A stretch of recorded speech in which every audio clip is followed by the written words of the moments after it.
Stadium में खर्चा कर दिया तो क्या रोबोट्स को खिलाओगे? क्या वहां पे मिट्टी के घड़े रखोगे तुम प्लेयरों की जगह? प्लेयरों को तो पैसे दे दो।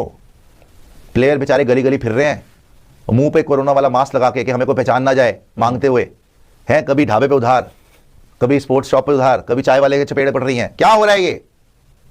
5-5 रुपए के लिए तड़पा दिया आपने प्लेयर्स को। शर्म आनी चाहिए पीसीबी को। आए रोज खराब से खराब तर होती जा रही है। छोटी टीमों में जहां पहले भी पाकिस्तान टीम कभी कभार हारी थी, उसे एक आप अपसेट कहते थे, लेकिन अब बांग्लादेश पाकिस्तान को हराती है, वेस्ट इंडीज पाकिस्तान को हराती है, तो उसे अपसेट। आपके पीएसएल से अगर पैसा मिल रहा है तो उसमें से भी कुछ ना कुछ पैसे प्लेयर्स के लिए होने चाहिए, क्योंकि लीग्स को स्पॉन्सर मिलते ही इसी वजह से कि उस लीग के अंदर उस मुल्क के आपके टॉप के प्लेयर्स को बैंकक्रप्ट कर दिया है, हमारे खजाने खाली हो चुके हैं। मतलब वो आपने सुना होगा कि बातें करोड़ों की और दुकान किसकी। पाकिस्तान की टीम की कारकर्दगी का ये हाल है कि हम छोटी टीमों से भी मुसलसल हार रहे हैं, लेकिन इसके बावजूद पाकिस्तान के प्लेयर्स उम्मीद कर रहे हैं कि आने वाले सेंट्रल कॉन्ट्रैक्ट में उनकी तनख्वाहें, उनका मुआवजा मजीद कटौती की है। आईसीसी की शेयर पे बात हो रही है, जो आज सेंट्रल कॉन्ट्रैक्ट्स ऑफर किए जाएंगे उसका गमो गुस्सा परफॉर्मेंस का तो है ही है, लेकिन उसके साथ एक और बात है कि 2 साल पहले आपके प्लेयर्स की परफॉर्मेंस एक जगह, लेकिन उनकी जो प्रायोरिटीज थी। ऐसे भी खिलाड़ी हैं जो पूरा साल गुजर जाता है, 12 महीने सिर्फ तनख्वाह लेते हैं, खेलते नहीं हैं, फिर कुछ सेंट्रल कॉन्ट्रैक्ट में ऐसी एंट्री भी हो जाती है जो कहीं होते नहीं। पाकिस्तान क्रिकेट टीम की कारकर्दगी है इस सेंट्रल कॉन्ट्रैक्ट के दौरानिए में, जब इनकी तनख्वाहें बढ़ी, इनके मुआवजे बढ़े, तो उसमें पाकिस्तान ने इस अरसे में जो 3 टेस्ट मैचेस खेले हैं उनमें से सिर्फ एक टेस्ट मैच। इसमें कसूरवार पाकिस्तान क्रिकेट बोर्ड को ठहराऊंगा। इसमें प्लेयर्स का कसूर 3 महीने हो गए। प्लेयर का कहां से कसूर है? जो खेल रहा है, अगर उसको पैसे उसकी मर्जी से मिल रहे, वो तो हाथ पकड़ पकड़ के साइन करेगा। बिल्कुल बोलेगा भाई ये तारीख जो तारीख उससे पहले साइन कर लो। सही है। अगर साइन नहीं हो रहा तो इसका मतलब क्रिकेट बोर्ड का कसूर है। और जरूर ऐसी चीजें उसमें हैं कि जो प्लेयर्स नहीं मानना चाहते, और अगर प्लेयर्स नहीं मानना चाह रहे तो आप प्रेशर नहीं डाल। तो पाकिस्तान के क्रिकेटर्स के बारे में ये कहा जाता है कि इन्हें मुआवजा कम मिलता है, यानी कि सस्ते प्लेयर। भाईजान सेंट्रल कॉन्ट्रैक्ट में होता ही क्या है पाकिस्तान के?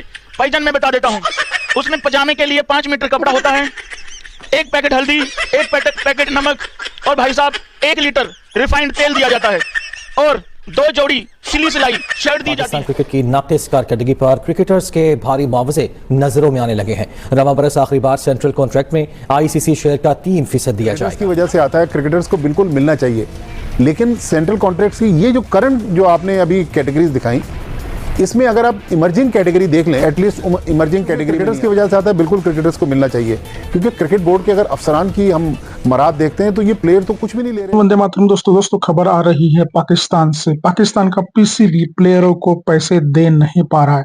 पीसीबी इतना कंगाल हो गया है कि प्लेयरों की सैलरी में कटौती कर दी है, और जो बाबर जैसे प्लेयर है उनको भी सैलरी नहीं दे रहा। दोस्तों बाबर की परफॉर्मेंस तो घटिया है ही, मोहम्मद रिजवान की भी उससे ज्यादा घटिया है। तो दोस्तों पाकिस्तानी मीडिया ये बोल रहा है कि इन दोनों को सैलरी देने की क्या जरूरत है। आइए देखते हैं इस वीडियो में पाकिस्तानी मीडिया का रिएक्शन। वीडियो को अंत देखिए, मैं मिलता हूं आपको वीडियो के अंत में। माजिद भट्टी साहब, हमेशा ही पाकिस्तान क्रिकेट बोर्ड का जो सेंट्रल कॉन्ट्रैक्ट है वो मौजूद बहस रहा है, और इस सेंट्रल कॉन्ट्रैक्ट के ऊपर बड़े सवालात माजी में भी रहे हैं। कुछ ऐसे भी खिलाड़ी हैं जो पूरा साल गुजर जाता है, 12 महीने सिर्फ तनख्वाह लेते हैं, खेलते नहीं हैं, फिर कुछ सेंट्रल कॉन्ट्रैक्ट में ऐसी एंट्री भी हो जाती है जो कहीं होते नहीं। देखें या बिल्कुल आपने सही कहा कि गालिबन शहरियार खान पीसीबी के चेयरमैन थे। 2007 या उससे पहले का कोई पीरियड था जब पहली बार पाकिस्तान ने ये सेंट्रल कॉन्ट्रैक्ट मुतारिफ करवाए। उस दिन से लेके आज हम खड़े हुए हैं, मेरा ख्याल कोई 18-20 साल गुजर गए, एक भी सेंट्रल कॉन्ट्रैक्ट ऐसा नहीं था जिस पे क्रिटिसिज्म ना हुई हो, लोगों ने सवालात ना उठाए हों।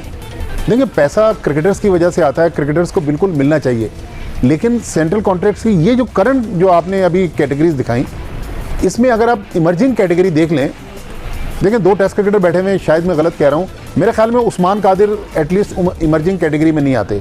अगर आप उस्मान कादिर को रखना चाहते थे। And what about Imran Bhatt? Imran Bhatt भी नहीं आते। एक 91 की इनिंग्स पे आप उसको इमर्जिंग कैटेगरी में डाल रहे हैं। मसला वही है कि जो लोग कमेटी में होते हैं उसमें मेन रोल जो होता है वो कप्तान और हेड कोच का होता है, उनके कहने पर ये सारी फहरिस्त बनती है। फिर चीफ सेलेक्टर भी साथ हैं, जिस तरह आपने कहा कि नदीम खान भी साथ हैं। अच्छा, पैसा चूंकि क्रिकेटर्स की वजह से आता है, बिल्कुल क्रिकेटर्स को मिलना चाहिए, क्योंकि क्रिकेट बोर्ड के अगर अफसरान की हम मराद देखते हैं तो ये प्लेयर तो कुछ भी नहीं ले रहे जो मराद है। आईसीसी की शेयर पे बात हो रही है, जो आज सेंट्रल कॉन्ट्रैक्ट्स ऑफर किए जाएंगे उसका गमो गुस्सा परफॉर्मेंस का तो है ही है, लेकिन उसके साथ एक और बात है कि 2 साल पहले आप सबको याद है 2023 के वर्ल्ड कप में क्या हुआ था। उस वक्त की जो मीडिया मैनेजर थी पाकिस्तान क्रिकेट बोर्ड, आलिया रशीद, पाकिस्तान की पहली फीमेल स्पोर्ट्स जर्नलिस्ट, उन्होंने ये बात ऑन रिकॉर्ड आके कैटेगोरिकली कही थी कि आपके प्लेयर्स की परफॉर्मेंस एक जगह, लेकिन उनकी जो प्रायोरिटीज थी वो सेंट्रल कॉन्ट्रैक्ट थी कि अगले दिन सुबह साउथ अफ्रीका के साथ नॉकआउट एक किस्म का मैच था, और एक रात पहले जो हमारे प्लेयर्स थे दे वर मोर कंसर्न कि सेंट्रल कॉन्ट्रैक्ट में इंक्रीज क्या होने जा रहा है। मैसिव इंक्रीज मिला था, एक हिस्टोरिक टर्न अराउंड हुआ था सेंट्रल कॉन्ट्रैक्ट्स में, क्योंकि 2022 से पहले तक पाकिस्तान टीम का एक राइज था। आप रैंकिंग्स में नंबर 1 में थे, बाबर, रिजवान, शाहीन, नसीम, हारिस रैंकिंग्स में ये जरा कमांडिंग पोजीशन पे बैठे हुए थे।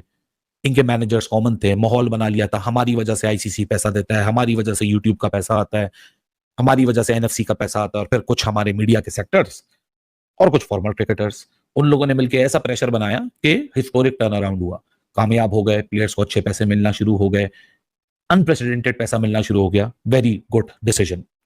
उसके बाद समझा था कि परफॉर्मेंस में बेहतरी आएगी, लेकिन उसके बाद आया डिक्लाइन। 2024 का इंक्रीज वैसा ही रहा, उसमें एक आपका T20 वर्ल्ड कप फेल हो गया।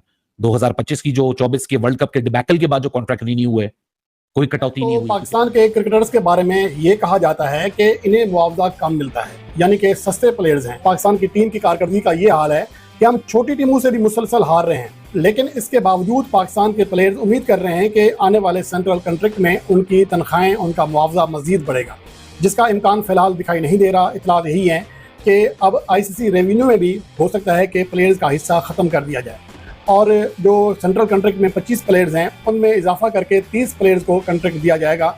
और मौजूदा जो पाकिस्तान क्रिकेट टीम की कारकर्दगी है इस सेंट्रल कॉन्ट्रैक्ट के दौरानिए में, जब इनकी तनख्वाहें बढ़ी, इनके मुआवजे बढ़े, तो उसमें पाकिस्तान ने इस अरसे में जो 3 टेस्ट मैचेस खेले हैं उनमें से सिर्फ 1 टेस्ट मैच जीता है। पाकिस्तान ने इस अरसे में 11 वनडे मैचेस खेले, सिर्फ 2 जीते हैं, और उसके अलावा जो पाकिस्तान ने T20 मैचेस खेले 7 जीते तो 7 हारे भी हैं, और इन 7 में से 3 वनडे मैचेस पाकिस्तान के जो जीते हैं वो बांग्लादेश के खिलाफ होम सीरीज में थे। तो ओवरऑल किसी भी फॉर्मेट में पाकिस्तान की कारकर्दगी तसल्ली बख्श नहीं है। बांग्लादेश से हम T20 सीरीज हारे, 10वें नंबर की वनडे टीम के खिलाफ जो वेस्ट इंडीज़ थी हम उनके खिलाफ वनडे सीरीज हारे, और 37 साल के बाद हम वेस्ट इंडीज़ में कोई बाहमी वनडे सीरीज हारे। तो पाकिस्तान की कारकर्दगी आए रोज़ ख़राब से ख़राब तर होती जा रही है। छोटी टीमों में जहां पहले भी पाकिस्तान टीम कभी कभार हारी थी, उसे एक आप अपसेट कहते थे, लेकिन अब बांग्लादेश पाकिस्तान को हराती है, वेस्ट इंडीज़ पाकिस्तान को हराती है, तो उसे अपसेट नहीं कहा जाता। यहाँ तक कि Pakistan cricket team West Indies जाती है, जिम्बाब्वे जाती है या बांग्लादेश जाती है, तो ये देखा जाता है कि मुकाबला कांटे का होगा। तो जैसे कि आपने वीडियो में देखा कि कैसे पीसीबी ने जो प्लेयर्स है उनकी सैलरी में कटौती कर दी है। दोस्तों, आईसीसी से जो पैसा मिल रहा है वो सबसे ज्यादा डाइवर्ट हो रहा है पीसीबी के जो ऑफिशियल्स है उनके तरफ, प्लेयरों को उससे घंटा भी नहीं मिल रहा। और दोस्तों, बाबर, मोहम्मद रिजवान, शाहीन शाह अफरीदी जैसे प्लेयरों को भी पैसे में सैलरी में कटौती कर दी है। तो दोस्तों, पीसीबी की हालत कंगाली में कड़की में आटा गिला जैसी हो गई है, क्योंकि उन्होंने जो एशिया कप है उसके लिए स्टेडियम्स वगैरह जो बनाए थे उससे उनको बहुत ज्यादा घाटा हो गया, और पीसीबी अपना जो रेगुलर जो खर्चा है वो भी नहीं उठा पा रही। बीच में एक न्यूज आई थी कि पीसीबी अपने प्लेयरों से कैंटीन में खाने के भी पैसे चार्ज कर रहा है। हालांकि ऐसा कभी भी नहीं होता कि किसी देश का कैंटीन हो प्लेयरों का और उनसे पैसे चार्ज किए जाए। तो दोस्तों, बीच में ऐसी न्यूज आई थी कि बाबर से और रिजवान से भी खाने के पैसे मांग रहा था। तो दोस्तों, आप अंदाजा लगा सकते हो कि पीसीबी कितने घटिया लेवल पे चला गया है और कंगाली की कगार पर है, और बाबर आजम और मोहम्मद रिजवान जैसे प्लेयरों की सैलरी नहीं दे पा रहा है। दोस्तों, कुछ पाकिस्तानी यूट्यूबर्स का ये कहना है कि इनकी सैलरी में बिल्कुल भी कटौती कर देनी चाहिए, क्योंकि इनकी जो परफॉर्मेंस है वो अप टू द मार्क नहीं है, और बार बार हमेशा ये पाकिस्तान को फेल करते हैं, और इतने टॉप ऑर्डर हमने इनको सर पे बिठा के रखा है, उतना ही ज्यादा गंदा प्रदर्शन करके ये वापस आते हैं। तो दोस्तों, इसके बारे में आपकी क्या राय है ये कमेंट में जरूर बताइएगा। चैनल पर नए हैं तो सब्सक्राइब करके बेल आइकन जरूर दबाइए ताकि अगले वीडियो की नोटिफिकेशन आपको मिलती रहे।